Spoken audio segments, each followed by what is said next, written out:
Something new for me today. This is a drill battery, obviously. It's a snap-on, sent to me by James.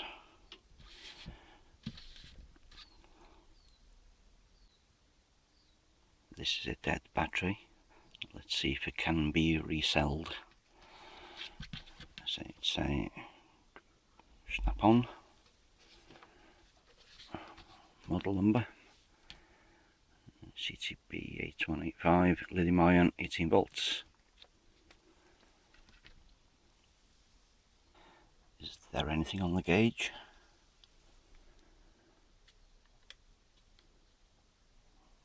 One single LED. Do a voltage test. What do we have?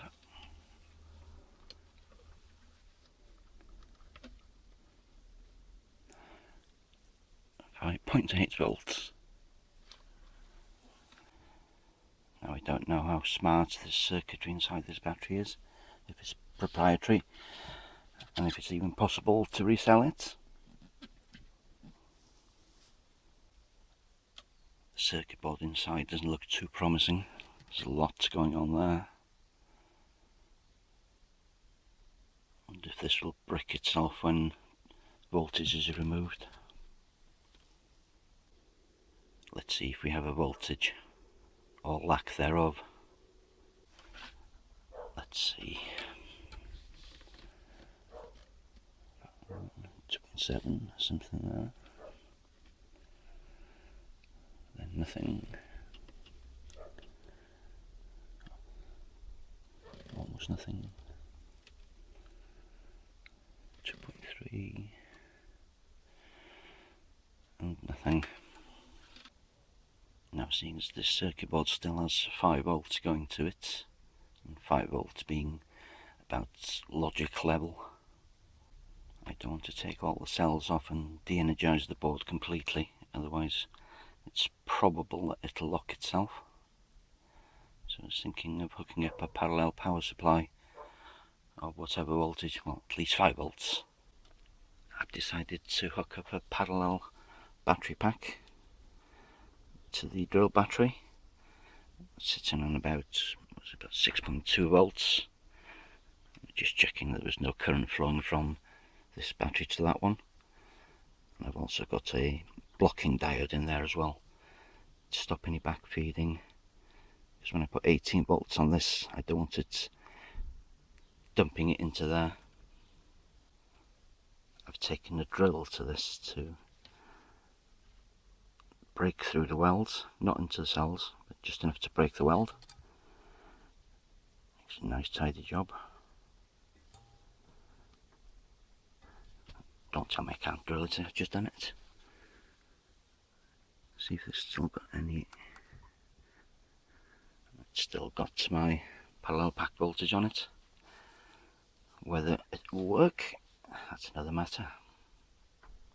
I've managed to get all 10 cells out, but you can see it's left most of the shrink wrap inside. See if I can remove that with a bit of heat. See if the board is still energized first before I go any further.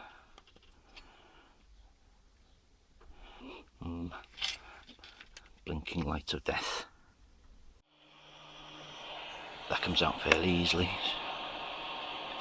because this one shrinks down with nothing to grab onto.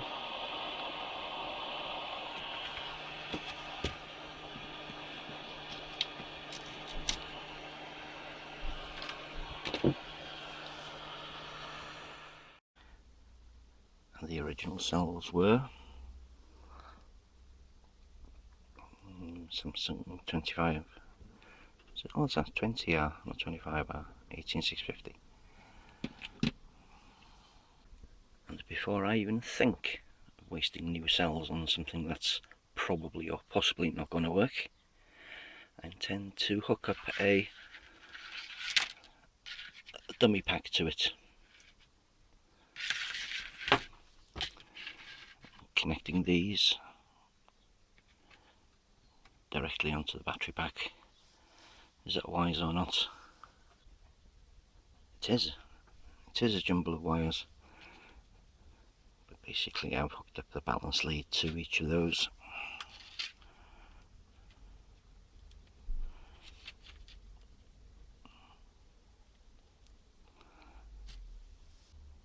Now am I going to be brave enough to hook up the dummy pack to it and see if something goes bzzz. It's no problem. The garden's right behind me. Ready? I've hooked up my ammeter in case of some excess current flow. See that? Oh dear. Here we go.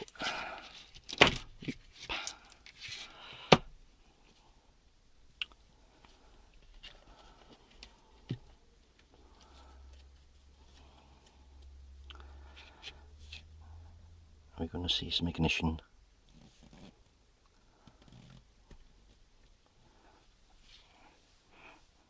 No ignition, no current flow. Good. Let's have a look at the battery gauge.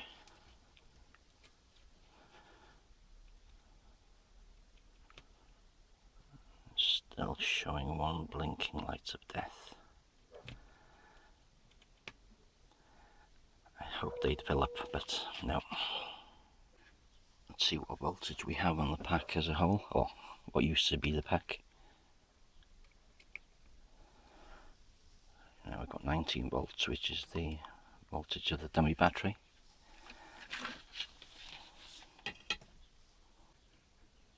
I'm going to attempt to put the remnants of the battery pack onto the charger and see if the charger recognises it. If it doesn't, it's game over. Let's see if I can get that pack on with this multitude of wires. It's sort of gone in. This charger's flashing green. What does flashing green mean? Ooh!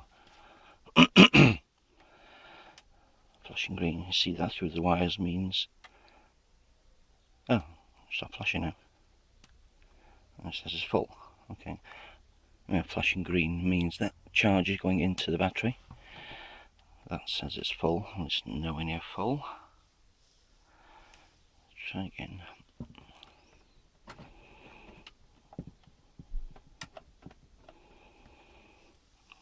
Flashing green again.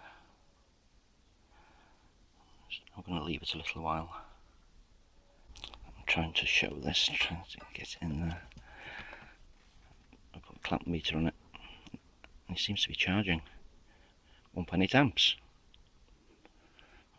Well, I never. I was going to leave this till last.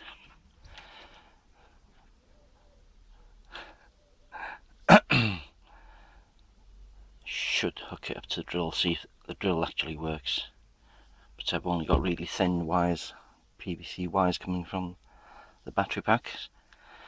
Just half a turn, see if it works. Is that going to affect?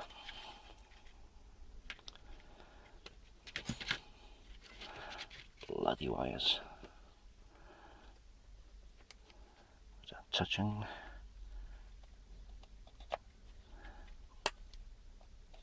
Yeah. Fantastic.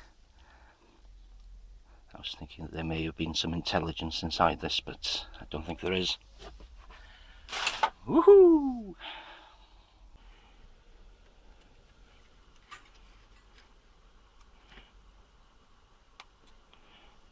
Now we have 4 lights. Just putting a little bit of charge in, only about a volt or so. It seems to have reactivated this BMS. Not beautiful, but it'll do. Just the voltage test. 17.3 volts. It's time to do some disconnecting. Disconnect the dummy pack first. See if it's still. Oops.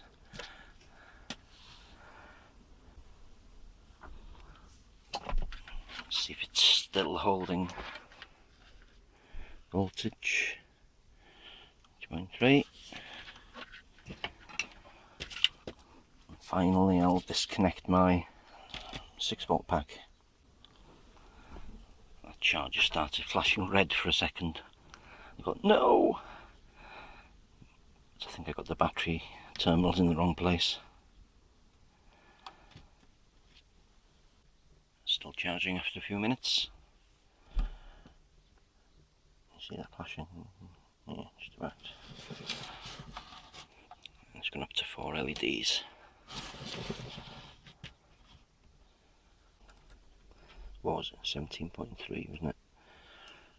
Yeah, increase in voltage. It's charging. Now I can do away with a balance lead. Let's see.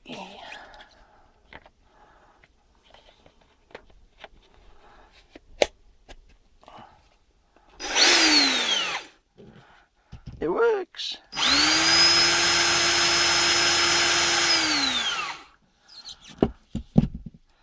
Sweet! I'll fully charge that. Go and find a few walls to make a few holes in. So that's it for the strap-on bat. Yeah, now! I of course mean a snap-on battery.